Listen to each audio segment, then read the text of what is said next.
All right, and welcome to Fastbreak Brekfast, NBA podcast. My name is Keith Parrish, and I'm here once again with my buddy through the miracle of computer phone. I'm here with Dave DeFore.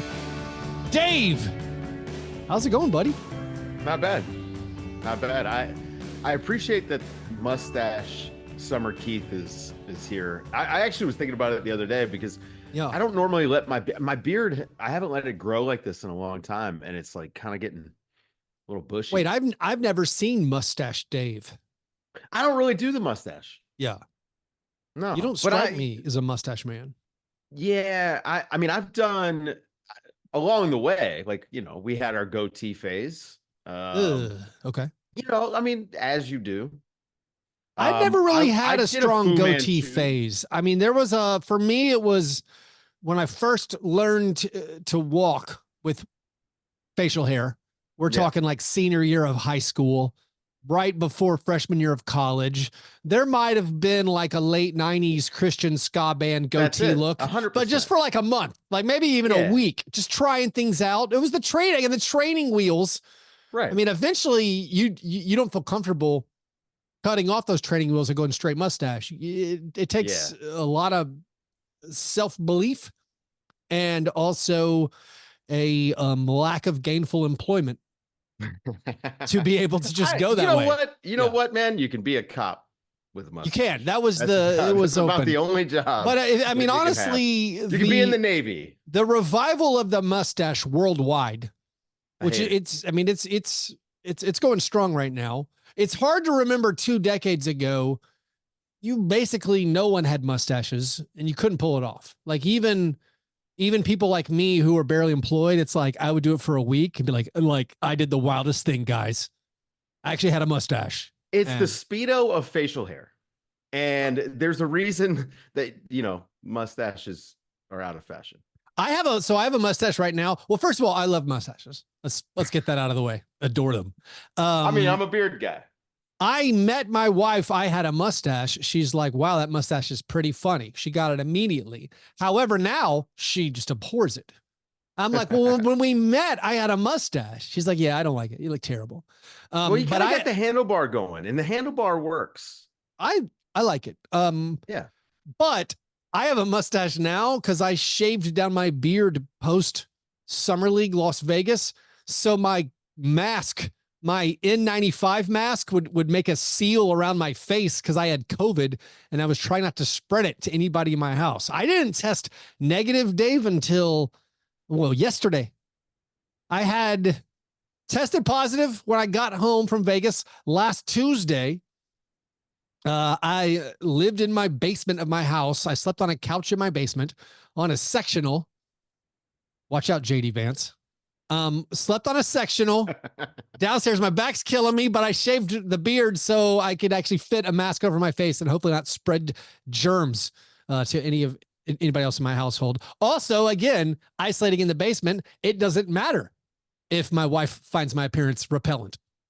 So that's what I've been doing. You don't have a pullout in the basement? We don't have a pullout actually anywhere. We have a. What do you do? Do you ever have guests stay at your house? We have a guest room in a renovated attic. We actually, I don't want to brag, we're working with 3 levels here. I see. All main level, regular, basement level, renovated basement, kind of odd. And then the upstairs is like a renovated attic with a vaulted ceiling and such. It's not very big. But technically, 3 levels. The very top one is like a guest room that we eventually, it's like kind of a suite, but it's not, again, the ceiling's so low. I'm like, this is not a master bedroom. This is like a bunk for hanging out. So like, we don't use it that much. So you stick the guests there. Yeah.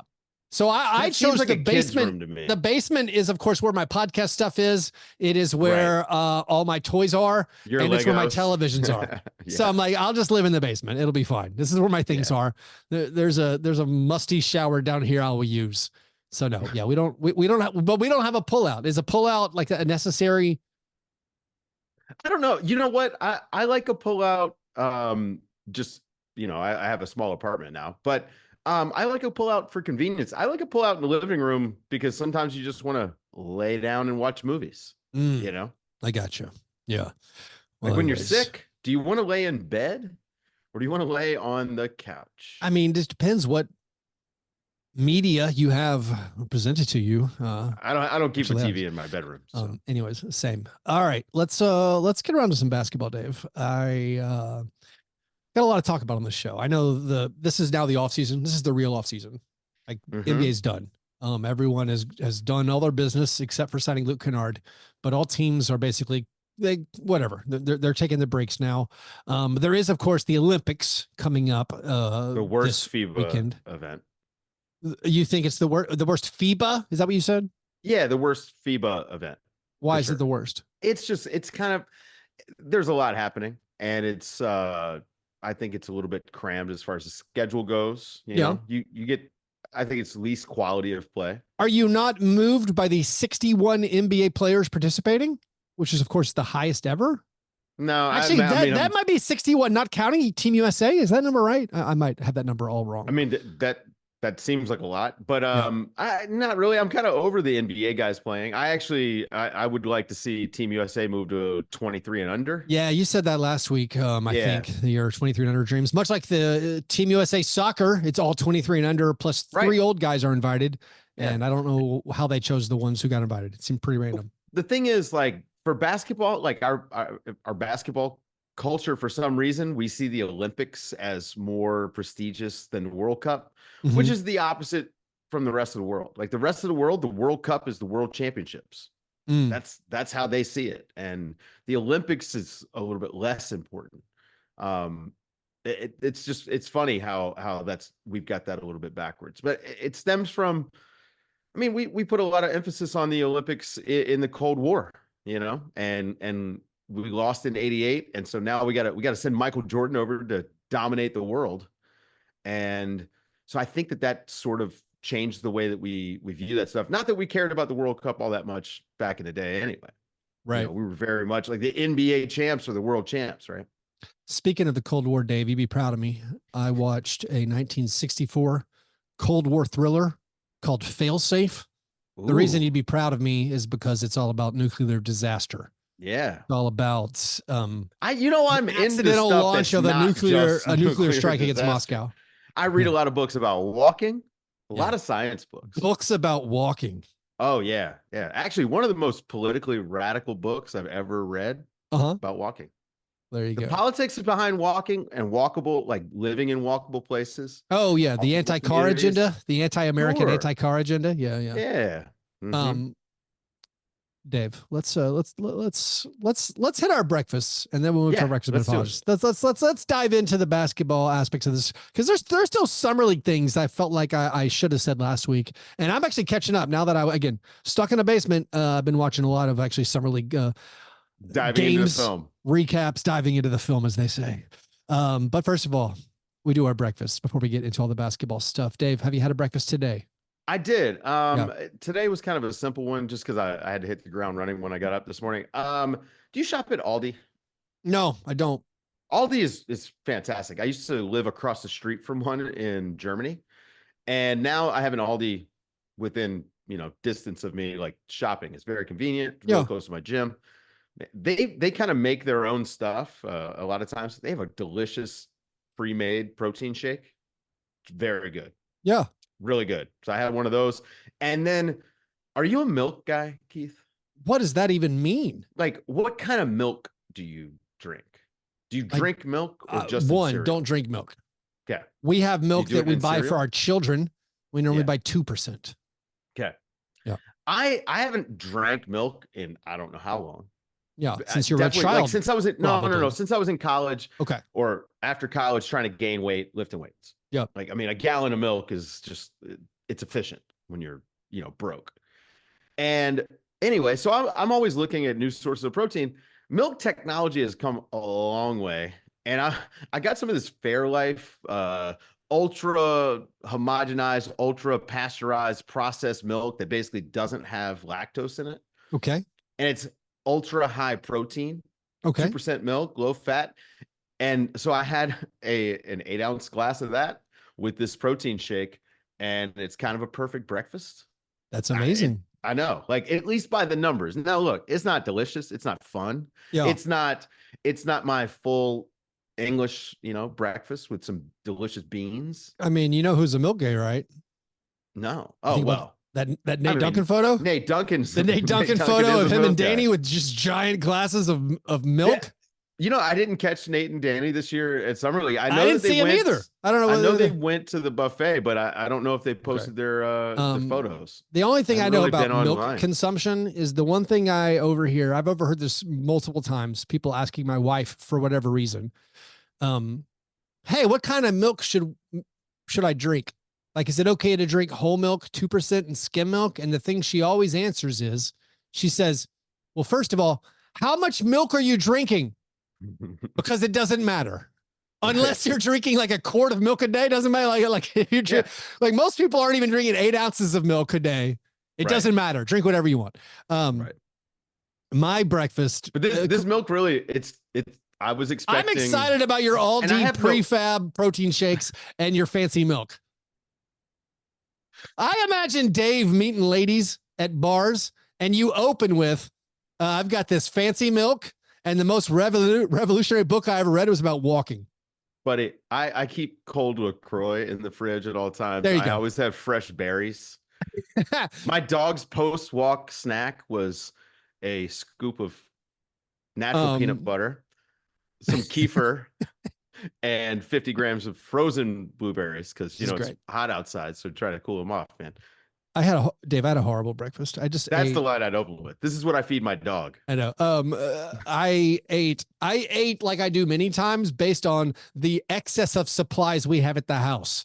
My son, who's 9, packs his lunch going to this day camp in the summer, and it's like basically a ham and cheese sandwich on this like potato roll. Well, I had to buy some more rolls because they go bad really fast, and so I just bought like this, what kind of roll is this? There's the brand's like called Martin's. Roll? It's called a potato roll. It's like a sandwich. It's a tasty roll. Nothing. Yeah, so not just plain old bread. No, not plain white bread. It's white bread adjacent, but it's still it's a pretty tasty roll. However, I bought a new package of these rolls. Then my father-in-law, who had watched the kids for 2 days while I was sick, had also bought them the same bread. So he brings over another pack. So now I have 2 packs of rolls. There's no way we're going to eat them all, but these sandwich rolls before they go bad. So I'm like, I guess I'll eat a ham and cheese on this roll. It was all right.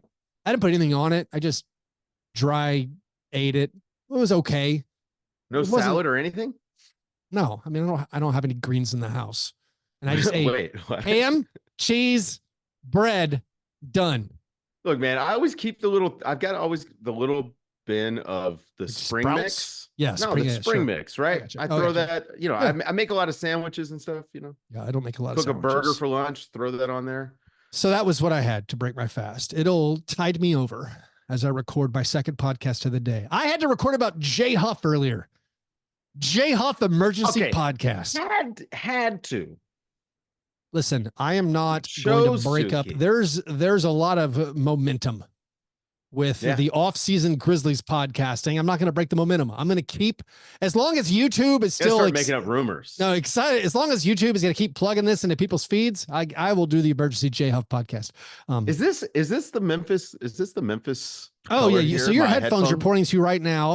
Our YouTube viewers can see it. There is a turquoise-ish. It seems a little more Hornetsy blue, Hornets throwback blue. Maybe. It's not quite the turquoise for the throwback Vancouver Grizzlies jerseys returning this fall, allegedly. Anyways, Dave, those were our breakfasts. Say Vancouver? I believe by law it has to. They're not allowed to adapt throwback jerseys. So more of that nostalgia. More of that nostalgia. Just can't get enough of. Those were our breakfasts. After our breakfast, we moved to our breakfast in bed. Apologies. This is my chance usually to make right what I got wrong on a previous episode. It's frequently the first time we talk about the NBA, and I do have an apology about Summer League. Last episode, I feel like I omitted one of my favorite things that happened at Summer League. I was perhaps too focused on getting out my travel stories and such. But Josh Christopher of the Summer League champion Miami Heat, Josh Christopher had a very good Summer League. He actually was named the Summer League Championship game MVP. I assume that's the Damian Lillard, Anthony Morrow, Josh Selby trophy to the Summer League Championship game most outstanding player. But Josh Christopher, in a game I saw against the Oklahoma City Thunder, went nuts. Got absolutely on fire in this game. And what made this moment special was I actually was viewing this game right behind Monty McCutcheon, who's the head of refereeing. I did not reach out and say hi to Monty. It wasn't my moment. He, of course, has been on the show a couple times before. I adore him. I will say, Dave, I was disappointed. Monty McCutcheon is a person very into clothing and sartorial splendor and really emphasizing his appearance. I felt like he'd been beaten down as he just had been overcome by the 3/4 zip thing that everyone wears. The thing that's just spread like a cancer. Everybody mailed it in this summer. Yeah, everyone's mailing it. But anyways, Josh Christopher ends up having this huge explosion of a game. He scores 20 points in just the fourth quarter. And what kicked off this unbelievable performance by Josh Christopher was a poster dunk. And it was one of the best dunks I saw in person at Summer League. And after the dunk, he goes full Sean Kemp, where he does the point, where he does the double finger point at his opponent. And that's, forbidden now. You can't do that. And so Josh Christopher posterizes this guy, points at him with two fingers, goes down back on defense the whole time pointing at this guy. Referees don't do anything. They don't call a tech. They don't diffuse the situation. When that occurred, and this is before Josh Christopher goes on to score 20 points in the fourth quarter. When this occurs, Monty McCutcheon, I assume he's disgusted. He walks out of the gym. He stands up. He's sitting courtside. I'm sitting right behind him in the little media row. He stands up, walks out of the gym. I assume a couple of things. Either he's got to get on the horn to call some people, or he has to get ready to meet the refs after the game or something. Or perhaps he was so disgusted he had to go like purge. He was like, I can't believe how these referees are mishandling the situation. Was he talking about it? I couldn't hear him talking. He was with? Okay. He was just so you sitting weren't close enough. I was close enough. I feel like if he was talking, I would have heard about it. He was sitting, I think, alone. He was watching the game. I'm watching the game. I see Josh Christopher start taunting a player, and then Monty just stands up, walks out of Cox Pavilion.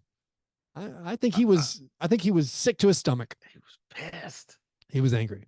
Listen, but anyways, honestly, that's objectively cool, though. It was cool. If you post, like, I don't know. I know you're kind of opposed to. I just want some.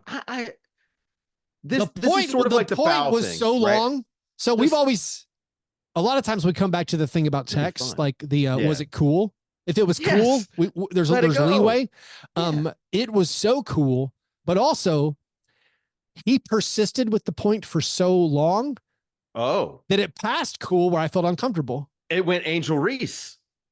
What did Angel Reese do? Is she too much? Do you remember the national championship game? Angel Reese followed Caitlin Clark around. Right. If she had hit her, and the thing is, if she had hit her with it once real quick when she was looking at her, funny. It went too long. But she like followed her around, and it was just like, oh, it's too much. Too much. Too much. Yeah.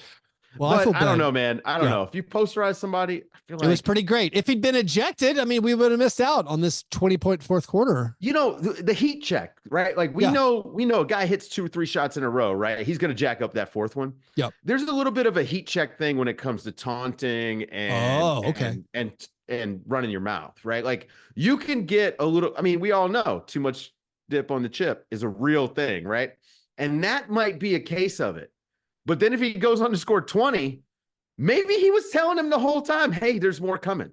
Oh, man. I don't know. It was awesome. It really was. I actually rewatched the highlights of the 20-point fourth quarter because I wasn't sure if the dunk happened in the third quarter or the fourth quarter. The poster dunk was in the third quarter. And in the fourth quarter, he just kept drilling threes, made like 5 3-pointers in the fourth quarter. It was awesome. Yeah.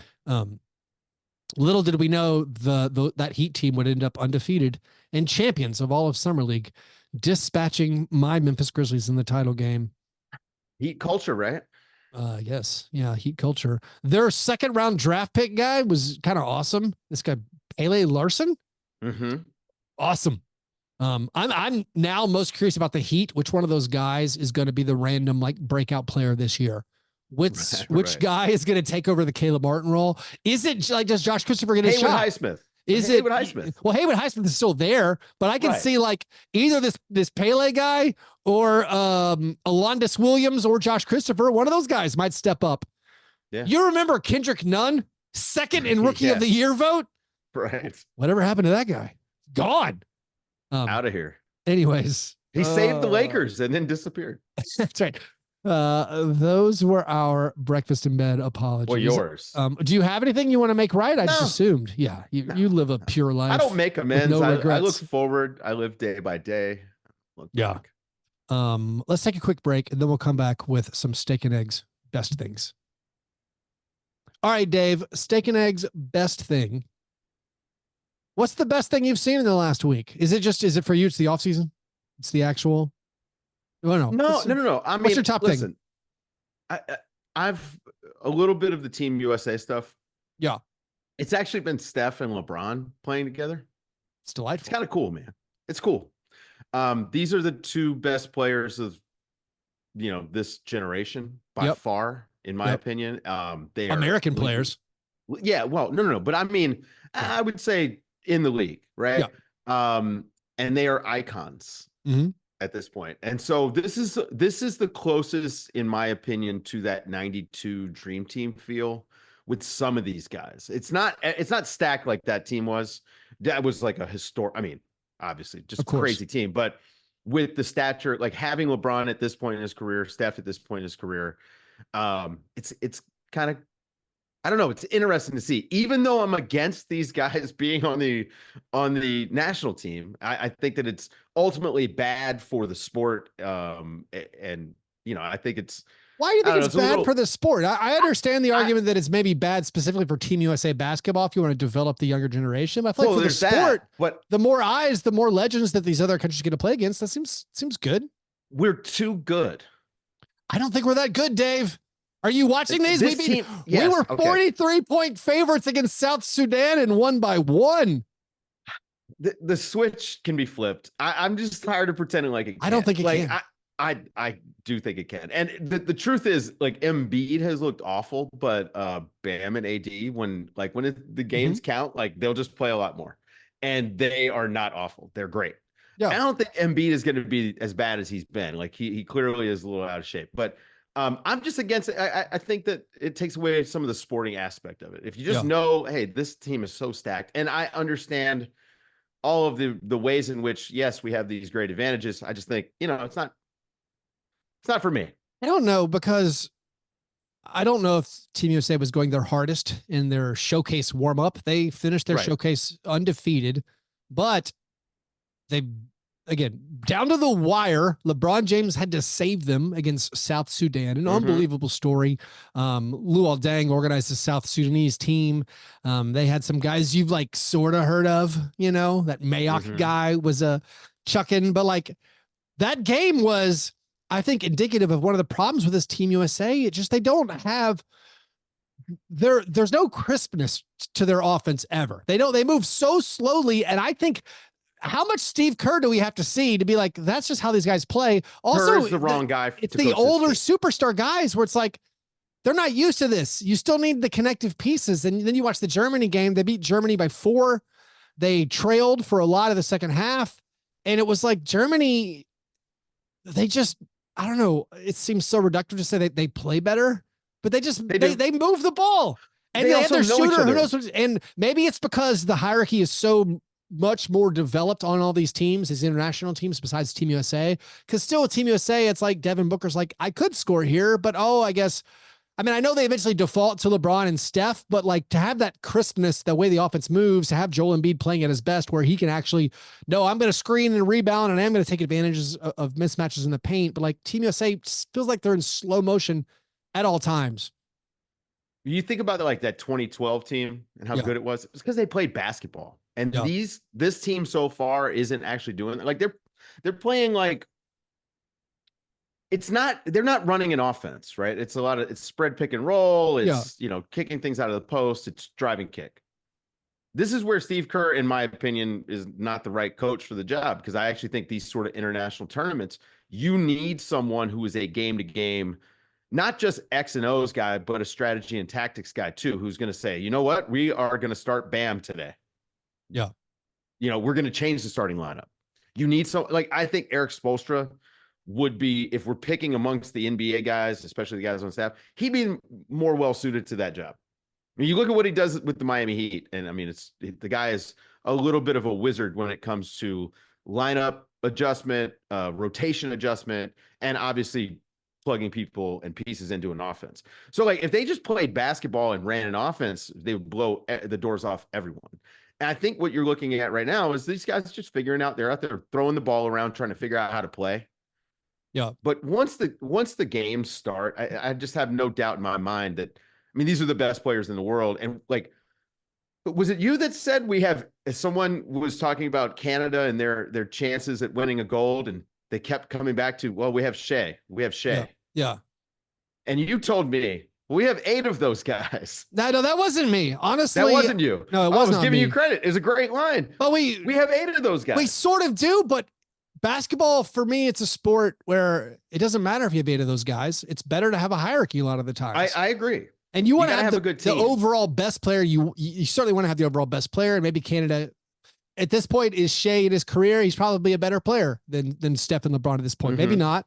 But it's close. And the way LeBron can take over in international basketball, his size and speed, I mean, they're a mismatch at every level of basketball, but specifically in the Olympics, you're like, okay, he can maybe get to the bucket whenever he needs to. But I don't know. Jokic is the best player in this tournament. Yeah, but I still kind of disagree. Clean shaven Jokic would be. Jokic has a goatee right now, and he looks horrible. Speaking of facial hair, what did I text you? Is he look chubby? Go full cop stash or clean shave. I'm a beard guy, but whatever he has going on right now is a little bit sickening looking. He needs one of those. What is it? It's like the thing that you use to aerate your lawn. Guys use it on their face. Supposed to aerate your beard. I don't know. Oh man, but I just think, look, man, there's a lot of reasons why I think the team, just stacking the deck isn't fun. Yeah. But also this team is extremely stacked. And I do think that they can flip the switch. And I mean, mostly the guard play that we have is unparalleled. Yeah. And guard play in tournaments, especially basketball tournaments, that's really what wins a lot of tournaments. It's why Serbia, I think they need everything to kind of break right to metal. Mm-hmm. Serbia doesn't have the guard play that they should, right? They actually are super reliant on Jokic. The good thing, speaking of things that could break right for Serbia, one thing that might break right for them is the group they're in. Yeah, right. They'll finish. You would guess, if everything goes by design, if Team USA wins the group, Serbia would finish second in the group, and then maybe Serbia would end up on the other side of the bracket from Team USA. So they could. And listen, man, there's a chance Serbia could beat USA in the group play for sure. I mean, you go back and watch that friendly. Serbia, once USA started to pull out in front, Serbia pulled the plug. Yeah, there was they could learn nothing else from that game. They got what they needed out of it and moved on, and that's pretty common. But I think that's the biggest challenge that Team USA is gonna face, is if they run into Serbia. France they started out looking great. They haven't looked good the last few games. I haven't loved them, but I don't really worry about Team USA until, all right, what does it look like when the lights come on? Yeah. And a little bit of it is, maybe I'm a little too cynical about these guys, because I think they're not actually going as hard as they can. Yeah.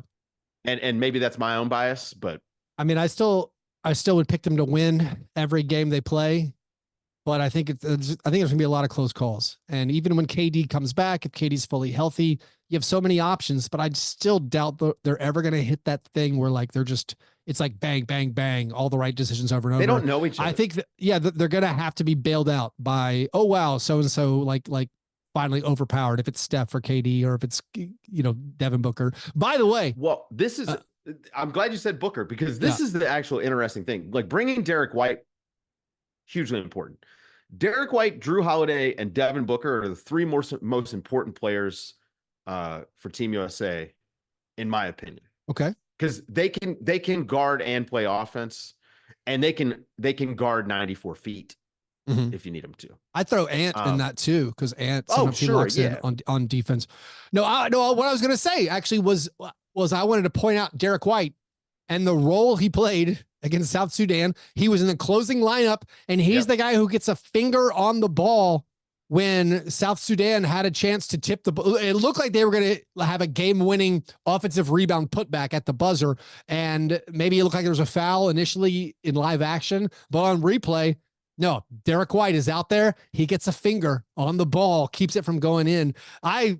Big supporter of Derek White being the fill-in for Kawhi over a guy like Jaylen Brown, because now I'm repeating myself. It's just I need glue guys, connective guys. He's a basketball player, and that's what they needed. He's a hooper.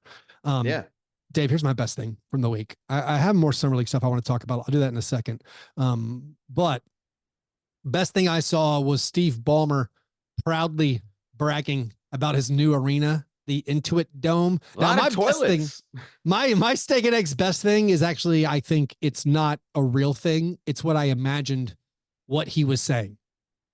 He said that in the Intuit Dome, the Clippers' new basketball arena, which is opening this season, that they have t-shirt cannons that can hit every seat in the house.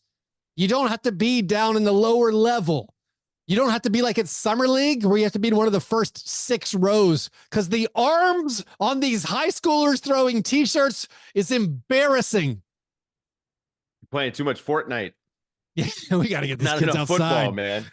No, he said they have t-shirt cannons that can hit every seat in the house. And now what I think he actually meant was there's a chance, because the t-shirt cannons are up on top of the scoreboard, that it could hit every seat in the house. What I dreamed he said was, good target.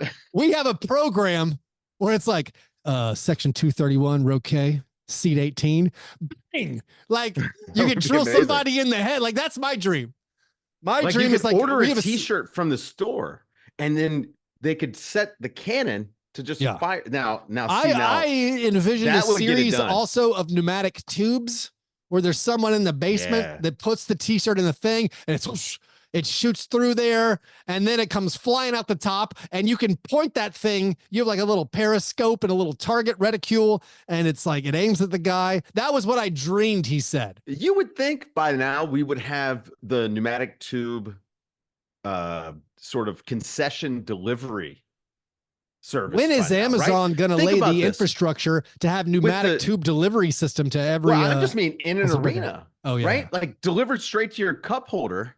Here's a nice, right? Well, I want to know about the hot dog. What about the hot dog cannons? Because Ballmer had the famous hot dog cannon that he was wielding like rainbow. Of a hot dog. It feels like that hot dog. Like you go to catch it. I assume they worked it out. If it's over 40 miles an hour, I feel like that. Like you need to really like loft it in there so you can catch it.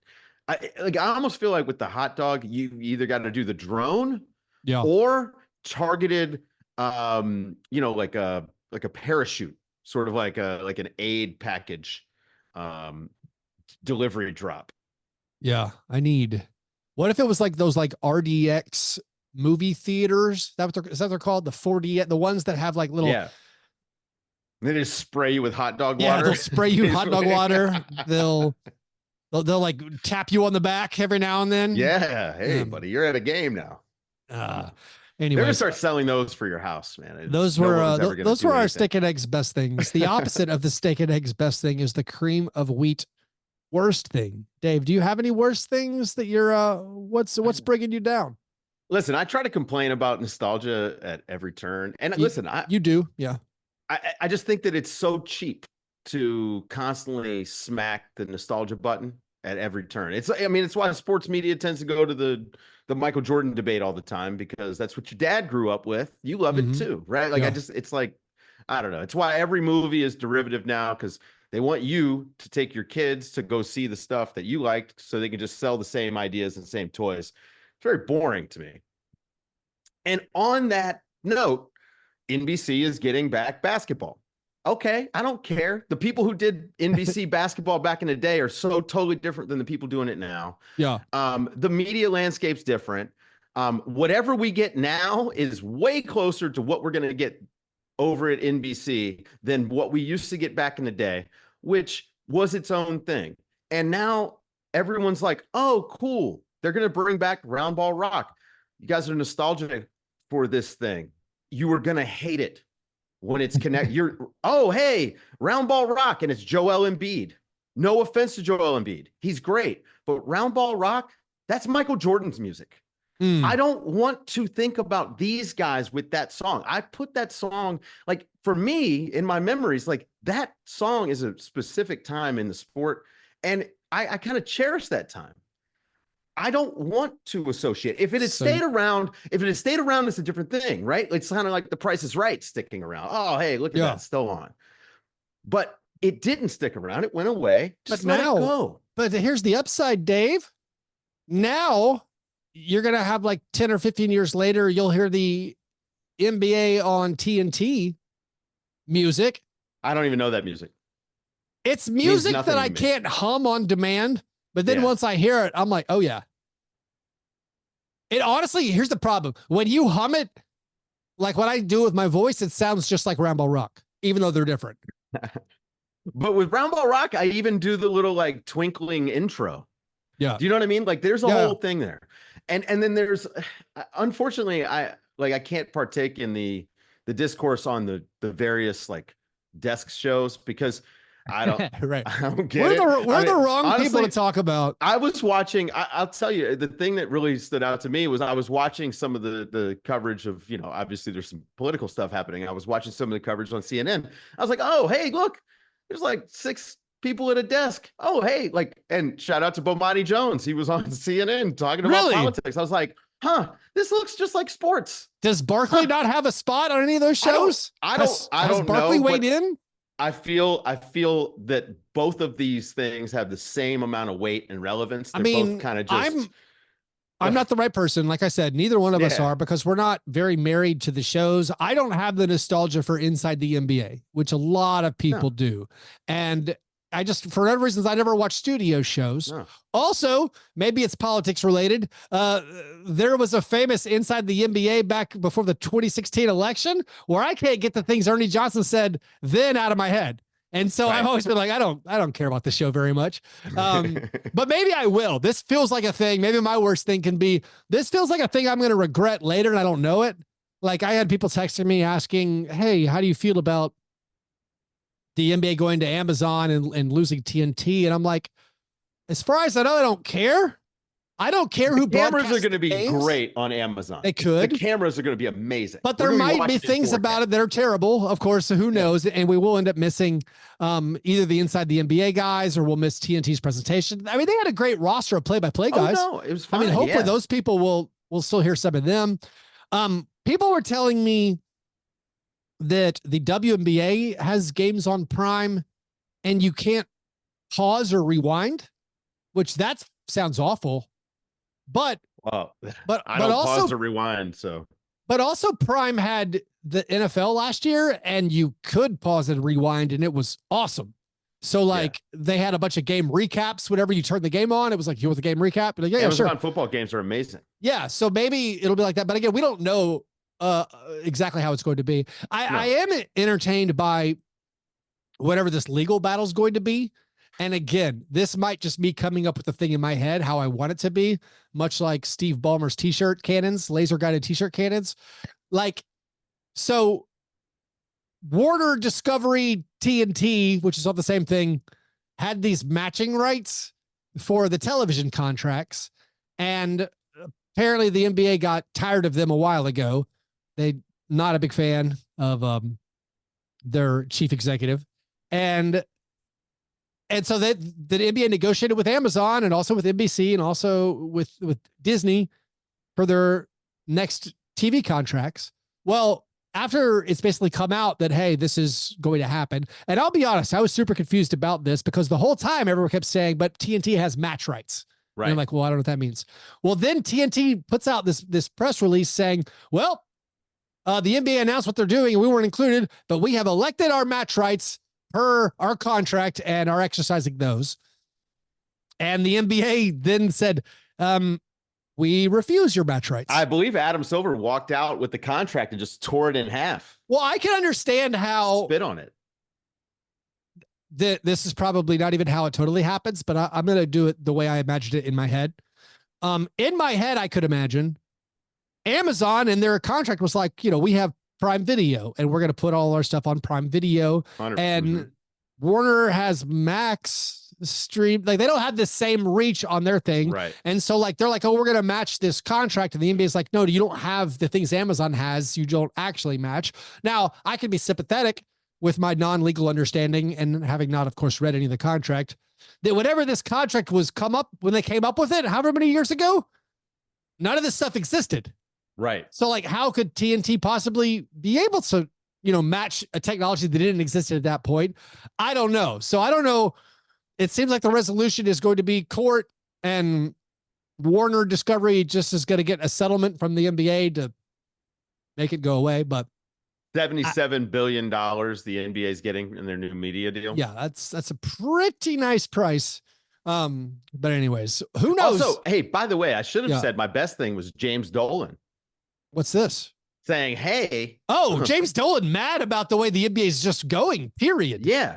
He doesn't like that the NBA is turning into basically private equity and hedge fund and soon to come more and more sovereign wealth funds, like we have dealing with the Wizards. James Dolan's right. Yeah. I mean, I do think like the corporatization of the NBA over the last 15 years has been, for the fan, I mean, it's been worse as far as the fan experience goes. The tickets are almost exclusively bought by like American Airlines. Like they'll buy up half the arena. Yeah. The suites obviously are taking up more and more space.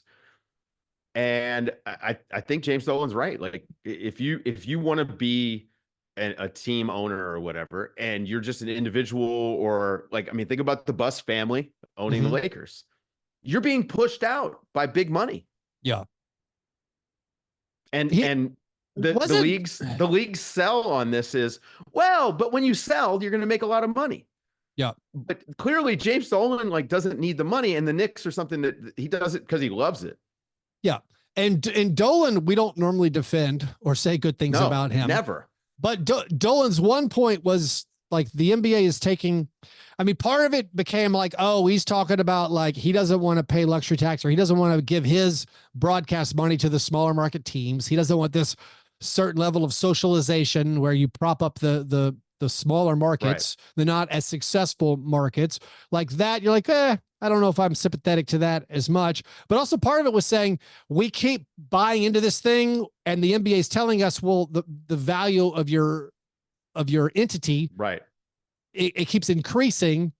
And he's pushed back at that, saying, but that again presupposes I'm going to sell at some point. If I never sell, where are the profits? Yeah, why I'm just paying away my profits to help out others who then sell and are making profit off of the stuff I'm doing. So yeah, it's I don't know. Right. This is one where I don't know enough. You could say he's right, but this is where I was like, it sounds like he's making some okay points here. And I don't know what the final end game is. Well, the end game for the NBA is just to obviously but get that bubble to go boo, boo, boo, boo, boo, boo, boo. But even beyond that, you think about sports and tickets for any sport, and you think about tickets for concerts, and it's just like, where's the cheap, I don't know. You know what? The WNBA right now is some of the best value on tickets in sports. Yeah. The WNBA for now. The problem is the WNBA also wants to be this corporate league like the NBA. Like they're just trying to essentially hot shot. They're like, let's fast track our way to being, a league where fans can't afford to be here. I do think that that's their ultimate goal. They just want to, how do we get this ticket price to be as hot of a commodity as an NBA ticket? And I hate that. Like sports, like, here's the thing, man. Like it really is about a community. Like if you ever go overseas and you go to like a local soccer club and it's like, the town supports this. You go to a Manchester United game and there's people who've been going to these games for 40 years. And the ticket prices can be high, but like they're not. It's pretty approachable for the average fan. And then the games are easier to watch on TV locally. Whereas like when you think about the NBA, man, if you live in New York, like you might be blacked out from seeing the Knicks. Well, I just think that all also, of this stuff, you kind of lose sight of the fan a little bit if your primary fan that you care about is the corporate, entities that are looking at you as an entertainment for clients or whatever. You're going to lose sight of the guy who just wants to like drink a Coors Light and watch LeBron James play basketball. And a lot of that local viewing is one of the big unanswerable questions right now that I have for what the new TV landscape's going to be like. Right. Like, do you have to subscribe to Peacock and Prime Video, and ESPN Plus to watch the games? What's League Pass going to look like? And then is there also going to be the regional sports networks? Like, I don't even know. Well, the Amazon Grizzlies are with Bally's next year, and it's like Comcast dropped Bally Sports, which, that's a large percentage of cable customers in America. Like, you can't get your local games there. So, but if Amazon swoops in and takes like the Diamond Sports Group or whatever, maybe it'll eventually make more sense. So that would be a smart way. Like, I mean, Amazon has unlimited money, so they can do this. And if you're Amazon and you want to get in on sports and there's this floundering regional television thing that you could pick up for pocket change, like literally they could just go and, Jeff Bezos could be like, hey, I left my wallet, my 10th wallet in my spare boat. Can you grab it for me? And then they could buy all these stations. And then boom, you've got infrastructure, you've got equipment, you've got people, you've got everything. That was always kind of the vision I had for them when they started talking to the Diamond Sports Group. I don't know. We'll see. Like the presentation stuff. Look, man, there's only so many ways to shoot a basketball game. And I typically mute the games if I'm watching them live anyway. So it doesn't change for me. The average fan, I think. What about Dave? I don't know. Change. You probably didn't watch it. These guys are all coming over. Did you watch the drone coverage of Utah Summer League? The Salt Lake City Summer League had like drone cam where it was like swooping over the players a lot. And I don't know. It took a little bit to get used to. Play too much 2K, man. Like just keep that 3/4 view, the scout view that we all know and love. That is actually the right view for basketball. Like you can see the whole court. You can see everyone on it. We understand the orientation. Let's answer some listener submitted questions. Those were our worst things. Now let's answer a couple of listener submitted questions. This is the croissant questioner. Any questions? All right, Dave, our question master Magnus has a couple of questions for us. One, this is something he uncovered looking at the CBA. He wants to know, Dave, why doesn't the NBA provide free league pass to players on 10-day contracts and 2-way contracts? It's in the CBA alongside their per diems and their first class travel and their moving expenses being covered. All this stuff is covered down to a T, except apparently 10-day guys and 2-way guys do not get free league pass. This to me feels like an outrage. Why has the league chosen to do this, do you think, Dave? That seems crazy, but it feels like one of these things where it's like the difference between like a regular employee and like a 1099 employee. Yeah, okay. So it's like, hey, you're not here for that long, so no need to give it. We don't need your email. League Pass Premium last year was $150, right? Also, it costs nothing. Why couldn't they just give it to them? It costs zero. Like who's negotiating? What if this was the last thing that was negotiated? Can you blame James Dolan's like, I'm not CJ McCollum about for 10-day guys to have league pass. We have to draw the line somewhere. Definitely was Dolan. 29-1, and he was the one. Magnus also wants to know. He says this is based on a comment from NBA Reddit. He wants to know if the combination of French bigs and Canadian guards and wings in the Olympics would be favored over Team USA, and how would Quebec feel about this? I was going to say, it would be like Team Quebecois. That would be a pretty good team. That'd be a pretty good team. If you could combine France. You're hemming and hawing. Absolutely. No. They would be favored over Team USA. Oh, yeah. Absolutely. No. They would be. I think so. I think so. I think the pieces fit better. That's all. Oh, yeah. No. I mean, listen, man, the Wemby and Gobert thing is going to be tough for everybody to play. Yeah. And international basketball, man, there's no 3 seconds on defense. And the one thing we always mentioned, the whole international playing the ball off the rim. Team USA could not handle South Sudan doing this constantly. Right. They were just crashing in on every shot. Like, I'm going to try to dunk this. And they were doing this. This is what killed them in the World Cup last year. So again, man, NBA players, there's a lot of ways in which the NBA, there's a lot of corner cutting in NBA basketball. It's almost like there's a gentleman's agreement often that I don't have to box out because you're not going to crash. Do you know what I mean? Like, you're not going to go too hard here. But if you do, I got you. Well, also, in international basketball, they NBA has gone so far. Yeah, I was saying the NBA has gone so far away from offensive rebounding too. And now it's just swung back. It's just getting back on defense. I mean, some, but like it swung back. Not like it used to. But it has swung back some, but not like it never went away in international basketball. It's kind of like the post game. You know, like international basketball, you just have a more diverse style of play. So you see inside out basketball more often. It's not just spread pick and roll. You see motion offense a lot. You just see stuff that you don't really see in the NBA. I mean, that's where the fit stuff comes in, you know, and I think that that's where you give those France bigs some guards that can do some stuff. Because that's actually the thing. It's like the rest of the world, the guards haven't caught up yet. Right. They're coming, but they haven't caught up yet. Slovenia not being in this tournament is kind of like it's a big deal because that's just the sort of tournament that Luka could just get hot and they could go on a run. Right. Like Kemba Walker would have been great in the Olympics. By the way, Kemba Walker retired, right? Not too long ago. Yeah. Anyways, he got his one last year hanging around Monaco. Here's a question for me, Dave. This is more so a prompt.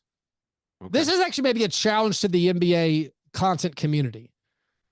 Here's what I want to see. And this is something I've been thinking about based on Summer League.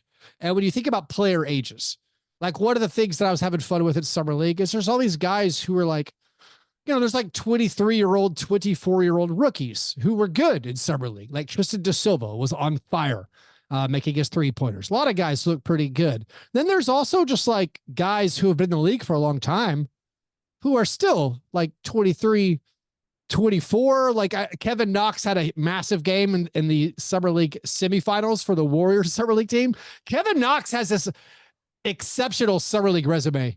His rookie year, he was amazing, but like he had a 31.10 rebound game in the Summer League semifinals. And he's only 24. So the thing I want to see that I need like a bunch of big draft guys to get into, I want a player draft that is based on every player who's 23 and younger, but it also considers what their current contract situation is. Like, of course, you know, Alexander Sarr, who was gross in Summer League, but like this year's draft guys, they're all on 4-year rookie deals. Anthony Edwards is still 22.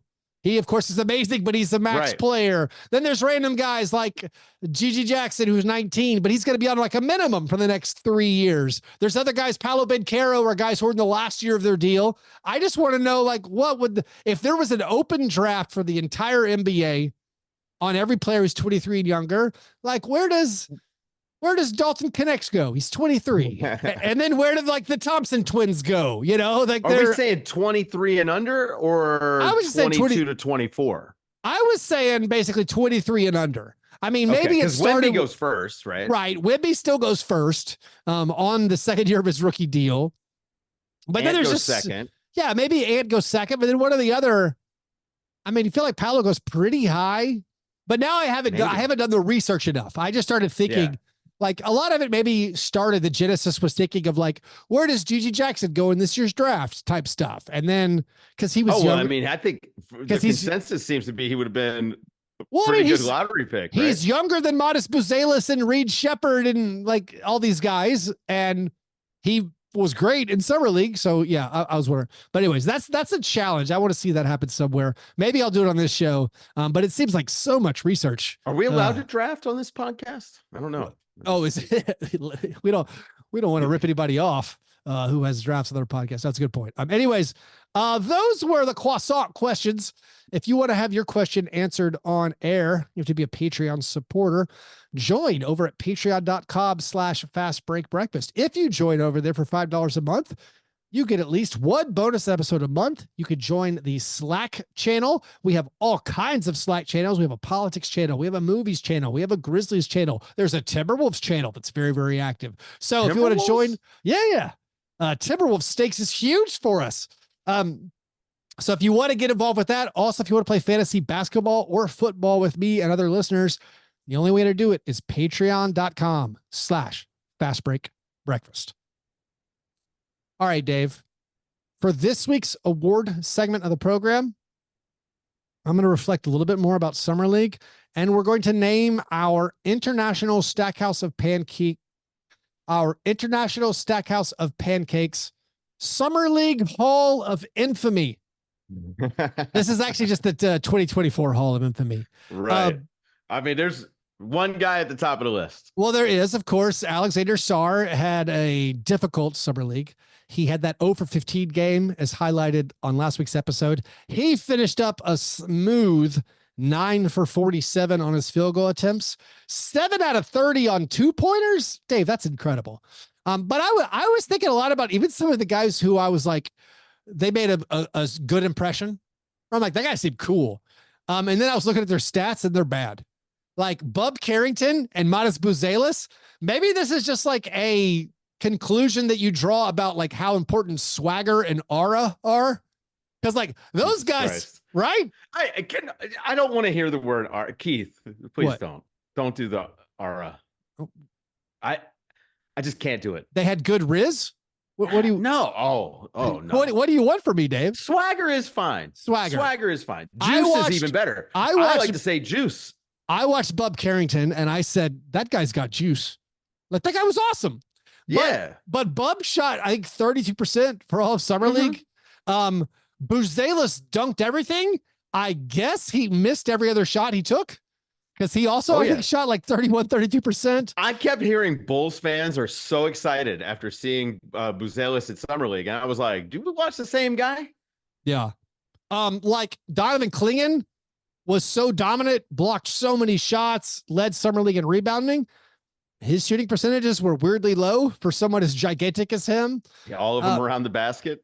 Jared McCain, like he had some horrible shooting numbers, and it's not a big deal to have terrible shooting numbers as a rookie. Very famously, Trae Young shot 20% his first Summer League. Like maybe you think that happens to guards. Maybe that's Jared McCain's thing. Shooting like John McCain. John McCain was good at shooting his machine gun, right? I don't know. Anyways, but let's now highlight, these are some of the worst shooters that I saw for all. I didn't see all these guys because some of these names I actually had never heard of, to be honest. But these are the worst shooters based on percentages and volume at all of Las Vegas Summer League. First of all, I don't know how to say this guy's name. Al D's Tony. It feels like a D's nuts joke. Sure. Oh, geez, Tony. He played for the Nuggets Summer League team. Guide. Yeah. I texted Adam Mara, said, how do you say this guy's name? He said, I have no idea. You got to say, I texted a source. I texted a source. Close to the Nuggets. Close to the situation. 1 for 12 in his Summer League. 1 for 7 on 2-pointers. Missed all 5 of his 3-pointers. No big deal. I talked about it last week. Dariq Whitehead. That guy finished 6 for 41 at Summer League. Dude. That's 14.5%. He played in 4 or 5 games. 4 games. Maybe 5. 14.5%. 4 out of 17 on 2s. 2 out of 24 on 3s. All right, a guy named Cormac Ryan with 3 for 17. Andrew Funk of the Bulls with 3 for 18, although 17 of those were 3-point attempts. I'm a little more sympathetic. If you miss all your 3-point attempts, all right, that's kind of hard. A guy named Tristan Newton on the Pacers. He was 20% for Summer League, 8 for 40 in 5 games. That's incredible volume. 4 for 18 on 2s, 4 for 22 on threes. He did make a ton of free throws. Hunter Tyson on the Nuggets, massive usage, played tons of minutes. He was 22 for 69 at Summer League. That's 31%. AJ Johnson, the draft pick for the Bucks, who everyone was like, why'd you take that guy so high? He shot 32% for Summer League, 20 for 62. Jalen Pickett, also of the Nuggets, 5 for 24. Nuggets did not have the best Summer League. Of course, Deron Holmes tore his Achilles. Maybe just broke their spirit.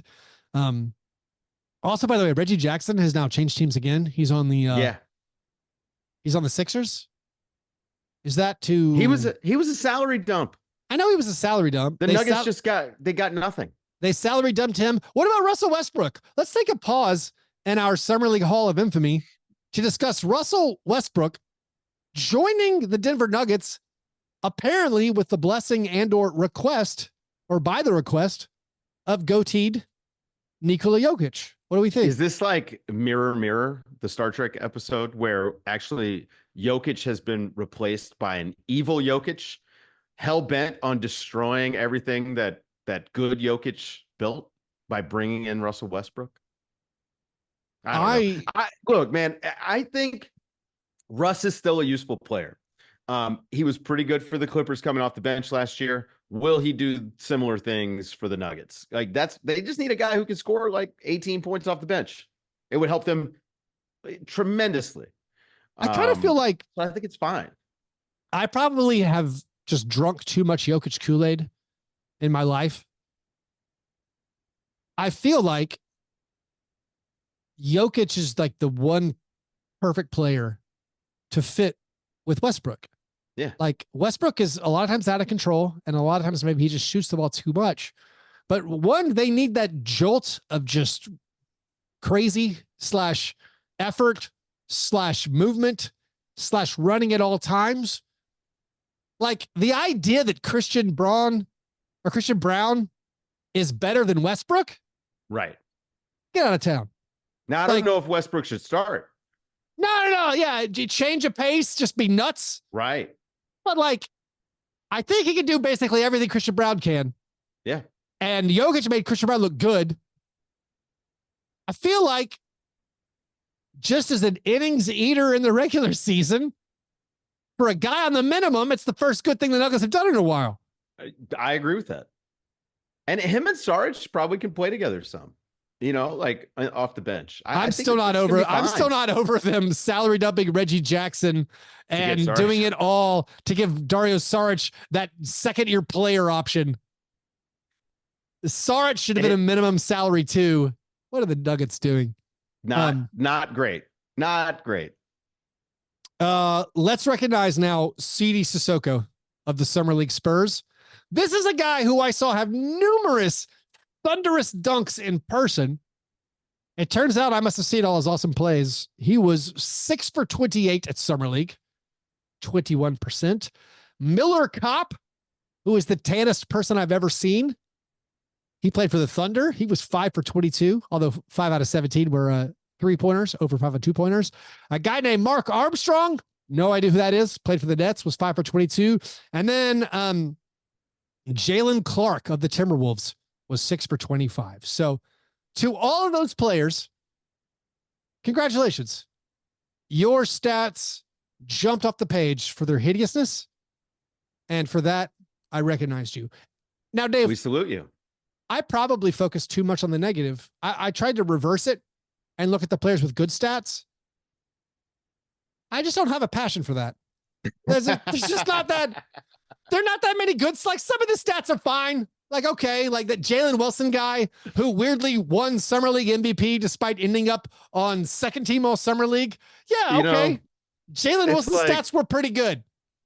Like all the other stats, I thought about just going the other way, but I'm too much of a hater. But there are no, Dave, there's not a perfect like yin and yang, I agree. It's not like you could fold it over. There's like, no one's going 10 out of 10. Yeah. There's like 8 players who had good stats, and then there's like 20 who had just like the worst stats you can believe. Yeah. And like the good stats aren't even that impressive because it's Summer League. Yeah, well, but the bad ones are like being bad at Summer League is a particular type of bad. It's But there is no upside down version of a guy going 6 for 41 at Summer League. You know, nobody went 35 for 41. No one even went 30 for 41. Like you say, you highlight the guys. Hey, Josh Christopher shot over 50% from 3. Good job. I talked about you. So did Tristan da Silva. But it's less interesting. And there aren't anyone who you were like, I don't know, like Scottie Pippen Jr. was good. He averaged 20 and 7 on okay splits. And it's like, you know, there aren't. I feel like if there was some staggering stat line, there's some guy named Matt Morgan who went 11 for 11 in a game. There you go. All right. I said one positive thing, but I can't find a flip side for Alexander Sarr going 9 for 47, for the second pick going 9 for 47. Maybe I just don't have the eye for it. Maybe it's out there. And I just can't see it. I don't think so. You got to look at true shooting, probably. You know what I mean? Let's look at one of these formulas that tells us. All right. What's Pajimski and Jaime Jaquez both were really good. And like the 2 or 3 games they each played. Anyways, Dave, hard fadeaway. Are there any other NBA things we need to get to? Like what? I mean, Tom Thibodeau signed an extension. What is that? I do like, hey, the Knicks are just the Knicks now. Like, that's it. This is their team. I actually think that this is great. The Knicks have been very well run since Leon Rose got there. And if you look at the success that they've had and the identity of this team being so tied to Tom Thibodeau and then what they've just done with Brunson, it's pretty obvious those guys are close with Tibbs. Yeah. I think it's a good move. I think Tibbs is a great coach. Right. An underrated coach who gets, just overlooked when we talk about the best coaches in the league. So good for him. I guess I'm going to look forward to, or I'll close this up with maybe some thoughts on this team that I keep mentioning all the time. Maybe we have to have a new segment just about the Pistons. I watched the Pistons Summer League pretty closely, and some of it was I got a little enamored with Ron Holland before the draft. Yeah. Also, I like some of their guys from last year, and of course they were so horrible last year. Maybe they kept my gaze. Their Summer League team. Here are 3 observations that we'll end the show on. 1, Marcus Sasser sucked. And he's the guy I was kind of into last year at the beginning of the year. And it was one of those things where, like, when we were yelling our criticisms of Monty Williams, it was like, why doesn't Jaden Ivey play more? And we got a free Marcus Sasser. How can he not play? Well, speak for yourself. Okay. I don't believe I was saying that about Sasser. I just wanted to see more of him. Yeah. Marcus Sasser had what I would call a troubling summer league. There's some of those guys where, like, you think second year, third year, they should be tailor-made for that. And a guy who can shoot like him, that's a skill he has, is shooting. He couldn't create for himself off the dribble. He couldn't hit shots off the dribble, and his shooting was just off. I mean, maybe like we don't care. Like Grady Dick also didn't make any shots. He's a second-year guy who had a lot of opportunity his rookie year to play some. He didn't hit any shots. Neither did Jacoby Walters, the rookie for the 3 Raptors. Guys who I don't really believe in. So, but like not surprised by any of this. My Pistons observations, Marcus Sasser had a troubling summer league. Ron Holland, the guy I got super enamored with, very down on his summer league. And it's just a first impression, and it doesn't mean anything. And he had some big statistical games.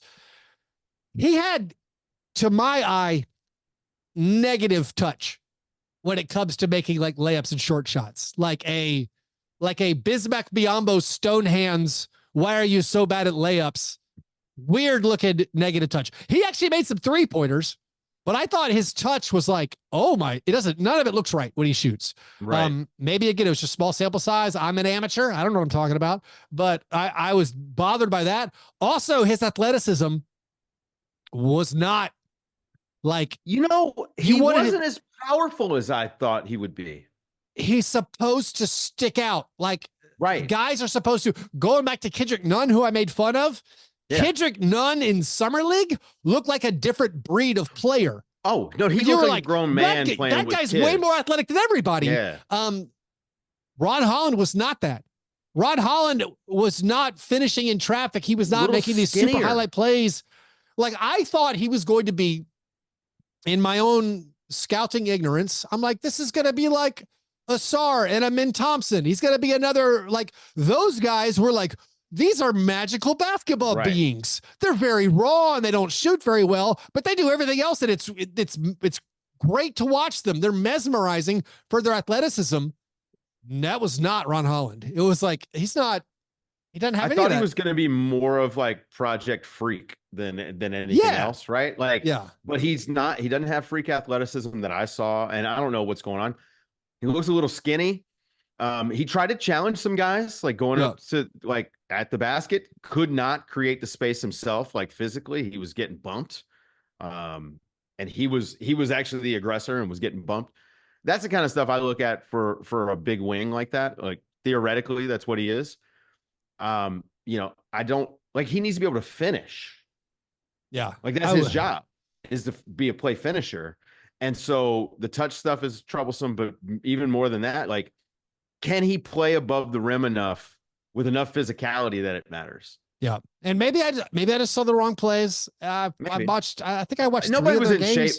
Nobody's in shape. We talked about that. Yeah. And I didn't go as hard on like some of the other guys. I mean, like I thought Reese Shea was fine. Didn't play that much. He played, I think, 2 games. I mentioned last week, I thought Tijan Salon was kind of impressive physically, but then I saw the stat that he got no blocks or steals in summer league, which seems bad for a big hustle player. My final Pistons observation. Are you aware of this guy named Tolu Smith? Tolu Smith is kind of a dog. I liked him. He was a big guy because I had my antennas up for like the Grizzlies might have another 2-way spot. They're looking for a big. Tolu Smith, I like the way that guy played. He's a 23-year-old. Maybe he's just like a G League level guy, but he was a guy where I'm like, well, that guy has a hunger where he's playing hard. He's a big man. So I liked him. But the bigger observations was I was very disappointed with Marcus Sasser and Ron Holland. And that ends the Pistons Corner, the latest segment of Fastbreak Brekfast episodes. They stink. Yeah, I feel sad. I feel sad about their team. Maybe Tobias Harris will have a nice bounce back year. Anyways, Dave, thanks as always for being here to talk basketball with me. It is a pleasure. I look forward to the Olympics kicking off this weekend. Going to be super fun. Listeners out there, if you want to support the show, get access to bonus content. And if you want to join the listener Slack, do that at patreon.com/Fastbreak Brekfast. You guys are the best. Thanks for listening. And remember, breakfast is the most important thing.